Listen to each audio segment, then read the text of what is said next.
Adzan sudah selesai dikumandangkan, Anda sudah berdoa, maka sunnah yang selanjutnya, ya, tidak langsung kita menunaikan sholat subuh, tapi kita prioritaskan dulu satu sholat yang sangat penting dan jumlahnya hanya 2 rakaat. Ya. Disebut dalam hadis dengan 2 rakaat fajar. Hadis Muslim nomor hadis 725. Jangan kehilangan ini ya, jangan kehilangan ini. Sayang.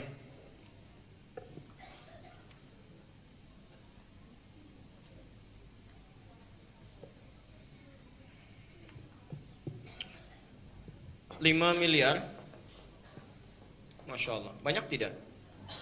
Banyak. Yang kedua, dunia dan seisinya. Masya Allah. 5 miliar sudah ditumpuk di koper, disimpan di hadapan kita. Diberikan pilihan kepada kita. Pilih mana? Pilih 5 miliar atau dunia dan seisinya. Saya ulang. Kenapa pesimis begitu? Iya. Ada yang bilang masa. Jadi saya ulang ya. 5 miliar, sudah di koper, ditumpuk-tumpuk gitu ya, siap disimpan. Terus diberikan pilihan, pilih mana? 5 miliar atau dunia dan seisinya? Yang 5 miliar angkat tangan. Yang dunia dan seisinya? Baik. Secara logika, kalau ada orang memilih ini, ya, saya tidak tahu kata apa yang paling tepat untuk mengungkapkan. Ya. Tapi orang ini, ya, bahasa lembutnya salah pilih. Salah pilih. Ya, kalau dunia dan seisinya berarti lebih dari segalanya kan? Ya, lebih daripada ini. Ya. Ustadz, bisa nggak dapat 5 miliar plus dunia dan seisinya misal? Nah, itu maksa ya. Anda udah dikasih ini, berarti sudah dapat ini. Ya. Masya Allah. Nah, Nabi menawarkan, jika Anda bisa menunaikan sholat 2 rakaat fajar sebelum subuh itu, yang sudah kita ketahui hadisnya, Masya Allah, itu sudah disiapkan dunia dan seisinya. Disiapkan dunia dan seisinya. Dan disebut bukan cuma dunia dan seisinya, lebih baik daripada dunia dan seisinya. Rak'atal fajri, 2 rakaat yang Anda tunaikan mengiringi sholat subuh itu, 2 rakaat fajar, khairun, lebih baik minad dunya wa ma fiha, daripada dunia dan seisinya. Lebih baik.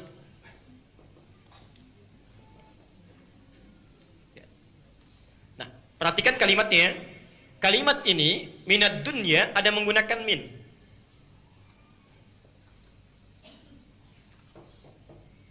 Ada kata minnya.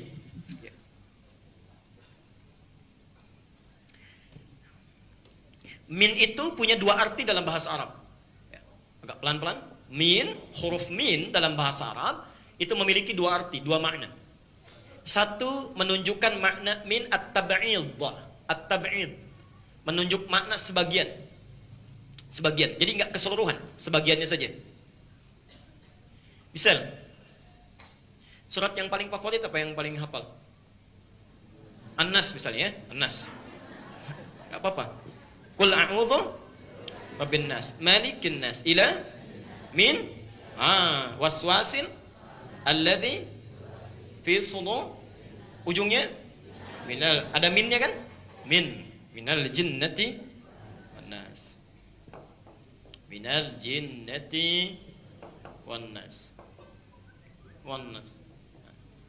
Kata Allah dalam Al-Qur'an, Allah berfirman, masyaallah, minal jinnati wan nas, ada sementara setan, ya, setan yang wujudnya bisa jin yang tak nampak oleh kita, atau bahkan manusia yang kelihatan. Ya. Disebut jin jadi setan, manusia jadi setan. Tapi ketika menggunakan kalimat min di awalnya, tidak semua jin itu setan, tidak semua manusia jadi setan.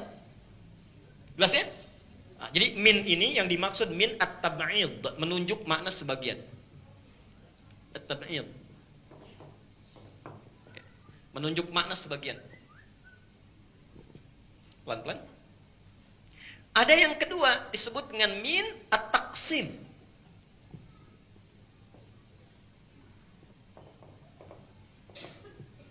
Bimakna al-muqaranah. Perbandingan. Perbandingan pada yang lebih baik. Pada yang lebih baik. Pelan-pelan. Misal, Hadha naqal afdal min hadha. Pakai min. Hadha naqal, handphone yang ini, afdal, lebih bagus, min hadha, dari yang ini. Ya. Jadi ketika Anda menggunakan kalimat min pada dua ini, ya dua handphone ini, Anda sedang memperbandingkan sesuatu yang lebih baik. Masya Allah. Kalau tadi kita bandingkan, Anda misalnya, jangankan 5 miliar, Anda inginkan dunia dan seisinya, ada yang lebih bagus dibandingkan dunia dan seisinya. Jadi kalaupun Anda dapatkan dunia dan seisinya seluruhnya, itu masih tidak sebanding dengan amalan ini. 2 rakaat fajar. 2 rakaat fajar. Ya, jadi pertama, hadis ini ingin menunjukkan pahala yang sangat besar, bahwa sholat ini sekalipun cuma sholat sunnah, tapi nilai pahalanya itu lebih banyak, lebih bagus dibandingkan Anda memiliki semua dunia dan seisinya. Wah.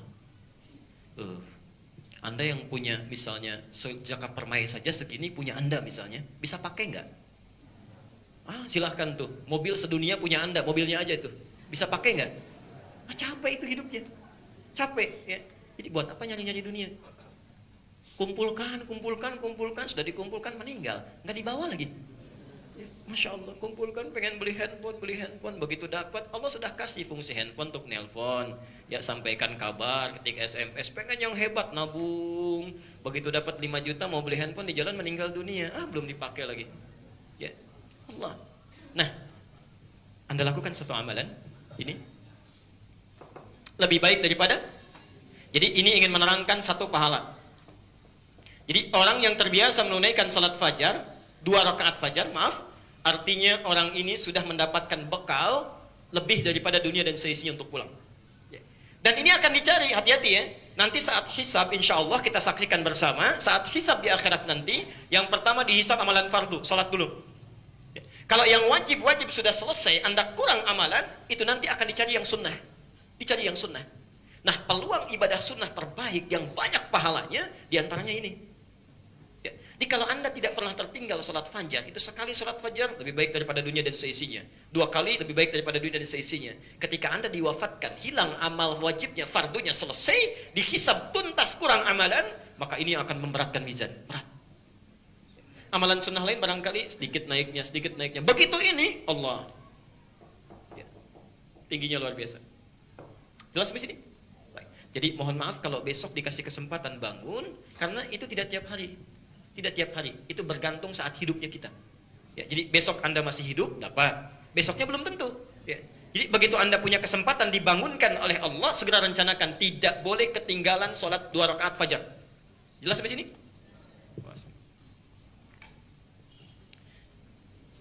Yang masih bangunnya kesiangan besok, mudah-mudahan diberikan pintu hidayah oleh Allah.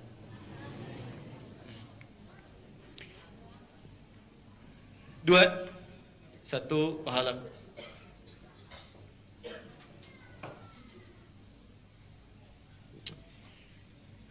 Ini ada handphone 1, kepegang tidak? Kepegang. Handphone 2, kepegang? Ya. Handphone 200, kepegang nggak? Tidak. Baik. Perhatikan. Ini ada satu makna yang sangat penting di hadis ini. Yang dimaksud dunia dan seisinya bukan sebatas pahala yang sangat banyak, tapi Allah akan memberikan karunia yang besar kepada kita untuk menundukkan dunia dalam pandangan kita. Itu maksudnya. Jadi kalau orang terbiasa menunaikan salat fajar, maka sikap hidupnya akan mencari dunia untuk sekedar kebutuhannya saja. Dunia ditundukkan. Di orang ini tidak disibukkan hidupnya untuk mencari dunia. Nafsunya ditekan, sifat takwanya muncul.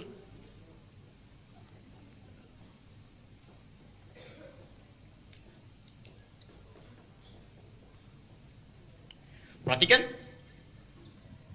Di orang kalau sudah salat subuh pergi ke kantor mencari apa? Dunia. Ketika belajar mencari apa?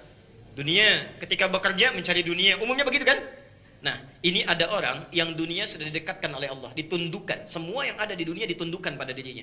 Bukan orang ini yang mencari dunia, dunia yang sudah menunggu untuk dijemput. Dunia yang mendatanginya.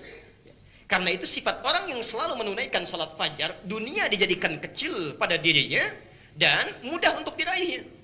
Nafsunya ditekan. Nafsu itu kan sifatnya ingin. Kalau ini sifatnya butuh. Jadi ketika dia membutuhkan dunia, dia tidak mencari berdasar keinginan, kebutuhannya aja, jadi nggak capek hidupnya. Enak, karena dunia ditundukkan. ditundukkan. Ya. Keinginannya tertekan, ya. Kemudian takwanya meningkat, yang dibutuhkan itu yang dicari, keinginan itu yang ditutup. Misal, apa fungsi pakaian? Menutup aurat. Yang kedua, menampilkan keindahan, kan? Yang ketiga, menjaga dari dingin, panas dan sebagainya. Baik, tiga fungsi ini, baik. Pelan-pelan, kalau Anda sudah tahu fungsinya, berarti itu kebutuhannya. Ya. Orang-orang yang dominasi oleh sifat nafsunya, maka dia akan mencari lebih daripada itu, karena banyak inginnya. Model ini selesai, pindah model yang lainnya. Model ini selesai, pindah yang lainnya lagi. Bosan di tempat ini, pindah yang lainnya lagi. Dunia menjadi besar bagi dirinya, karena banyak yang dicarinya. Yang ini tidak. Karena terbiasa menunaikan sholat fajar, ditanamkan dalam jiwanya, dunia dijadikan kecil. Karena kecil, yang dicarinya gampang, tidak luas jarinya. Dia hanya mencari apa yang paling dia butuhkan. Saya mau sholat, pakaian saya sudah nggak bagus. Dia cari yang bisa menutup sholatnya supaya tampil dengan lebih baik. Jelas sampai sini? Baik. Teruskan pelan-pelan.